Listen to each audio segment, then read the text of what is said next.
Good morning. Good morning. We're here. Welcome. You made it to Friday. Always a rough week when we come back from holiday. The first week, everybody want to get it in. They bombard you with work. They bombard you with responsibility. Everybody wants to meet. Everybody wants to connect. Good morning, Sarah. Everybody wants to get together on the first week of the year. So it wears us out. We wore out. I know I feel wore out. I got a lot in this week, but it was good. And we're glad that we're coming to the end of the week where we rest. We're coming to the end of the week where we give God his praise. Sabbath day, the Lord said rest. He had sense enough to know we needed to rest. Why don't we have sense enough to know that we need to rest? Get some rest. That was from the Lord. God's moment on morning moments. The Lord said, take some time and get some rest. Nothing wrong with it. Nothing wrong with shutting it down. And I talked to a friend of mine. She was like, I'm shutting it down this weekend. I said, yeah, me too. Shutting it down and getting some rest so that we can be stronger, better, and stay focused on the purpose of God. We have to remain strong, focused, and purposed. It's a lot going on. It's going to be a lot going on. It's going to continue to be a lot going on. And you have to learn a system of focus. Somebody say, I got to stay focused. I got to stay focused. If even through distractions, I got to remain focused on the vision that God has given me, on the purpose that I know I have to fulfill. I've got to keep my eyes on the prize of the Lord, right? We got to keep our eyes fixated on the journey and the destiny. Well, I understand why we by ourselves today, Sarah, because there's a lot going on and there is distraction in the land. Nevertheless, somebody say, nevertheless, I got a nevertheless praise. I got a nevertheless determination. I have a nevertheless focus this morning. I have a nevertheless determination to win. Do you have a nevertheless determination to win? Or is it conditional? Nevertheless versus conditional. That's it. That's it. Conditional means if the conditions are conducive to me focusing on the Lord and praising him, then I'll do it. And if they're not, then I won't. Right? All right, let's get in the book. We going on anyway. You'll catch it in the replay. A lot of people catch it in the replay. Welcome, replayers. We welcome you each day. We thank God for you each day. Doesn't matter when you get the word, long as you get it in your daily bread. Today's lesson, tell others what you need. This is a deficit area of our lives. We assume we know what we assume others know what we need. That's a bad assumption. That's a bad assumption. Even the Bible tells us you have not because you ask not. You have to ask for what you need. Now, if it's just what you want, then that's different. But your needs that you have in place that are predicated on others, you must state those needs. You must make those needs clear. You must make people aware of what it is you need. Let's read what it says. Tell others what you need. You can know a person well and not have a clue as to what they need in their life. So it doesn't matter how close you are to them. Doesn't matter if you live with them. You can live with a person and still have no idea what they need. Your needs sometimes change as often as your moods. Needs change. They don't stay the same. They get adjusted with your maturity. They get adjusted with your life. So you have to constantly, you don't just have to communicate, you have to constantly communicate what you need. All right. Ask your loved ones the following questions. Do you know what I need you to do? Do you know where I need you to go? Do you know what I need to own? Do you know what I would love to experience? Do you know what I need to give? These are questions. Need to do, need to go, need to own, need to experience, need to give. We have needs in our lives, and needs need to be fulfilled. We get into a deficit of depletion because we're not putting our needs before those that can help us fulfill them. If you do not have the things you need, it's your own fault. Wow. If you don't have the things that you around you that you need in your life to live a fruitful, fulfilled, joyful, happy life, it's your own fault.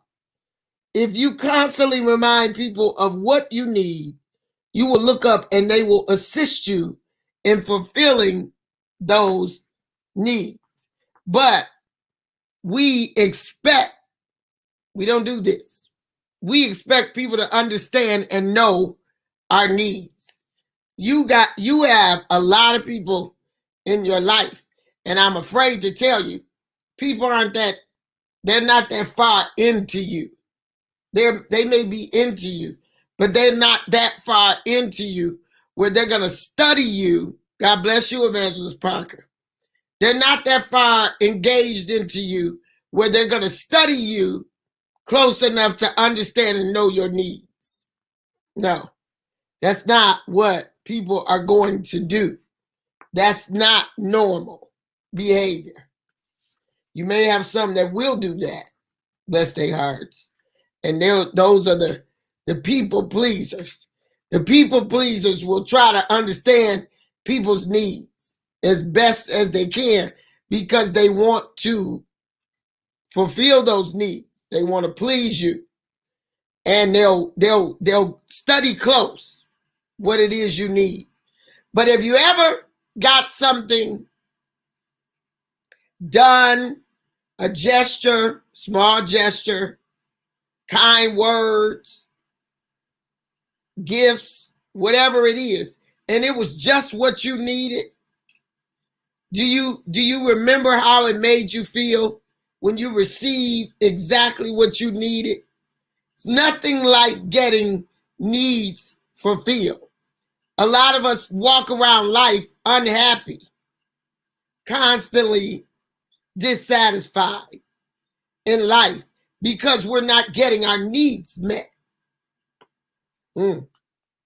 You old enough, got enough life behind you to know how to express to people what it is you need. All right, let's see what the books say to do. Make a list of what you need from others. Write it down. This book tells you to write a lot of stuff down because the reason why you got to go through the exercise of writing it down, because you may not know what you need. It's very difficult for you to express it to others when you don't know. I guarantee you, if I told people to write down 4 things you need and post it on the timeline, some of y'all would struggle. 4 things that you need from others. 4 things that you need for yourself. How will you let your loved ones know what you need? What is your communication channel for your needs? You get ready. It's your birthday time. It's Christmas time. It's gifting time. How do you express to your loved ones what it is you need in your life? Get your needs met. Somebody say in 2021, I'm going to get my needs met. Not just my desires, not just my desires. When you get your desires met, it's not fulfilling. It doesn't satisfy you like getting your needs met. What is a need? We have a need to be loved, right? One of the ones we could all write down is we all have a need to be loved. How do you express to others how you need to be loved? What is love in your definition?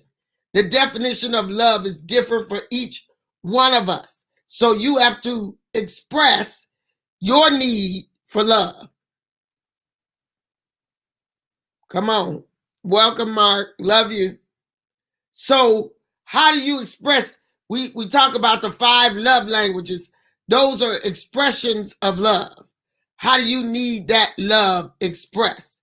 We all have a need for attention. Some of us more than others. Some of us got a huge need for attention. And if you don't fulfill it, it gets larger and larger. Those people become obnoxious. They become undesirable to be around. But it's because they don't know how to express their need for attention. Your spouse comes home and you need to say to him or her, sit down for a minute.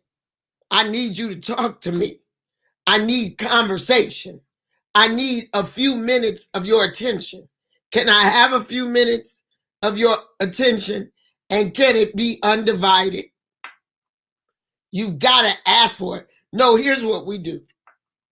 We go off, we watch the behavior of our spouse, and when they don't do what it is we need, we got our eyes on them like an eagle, watching. When they don't produce our needs automatically, then we go somewhere with an attitude. And the next encounter they have with you, they getting all kind of attitude. And then they say, what is wrong with you? What's wrong with you? And then you say, you don't give me no attention. You come home and you do this and you do that, and everybody gets your attention but me. And we want to reprimand before we've asked. We want to reprimand before we've made it clear what it is we need. Set clear expectations of your needs. If your needs are not getting met, I'm going to repeat what the book said. If your needs are not getting met, it's your own fault. You're not expressing them. If you are living with people that love you, and you are, then they want nothing more than to meet your needs. If I know this is what you need, if you've told me this is what you need, and then I don't do it, that's another subject. But if I don't know what you need, then it's hard to express it. Some of y'all sit back and set up people for failure. What do I mean by that? Well, your birthday might be coming up and you say, I'm going to just see what he going to do. I'm going to just see what she going to do. That's setting somebody up for failure because you have specific expectations and you're not conveying that. That's why communication is the number one reason for divorce, because we don't know how to express ourselves. We have not learned how to communicate our needs. This is not something we grew up in a culture to do. It's not something we know how to do. is something we have to learn, practice, and execute in order to get good at it. Come on.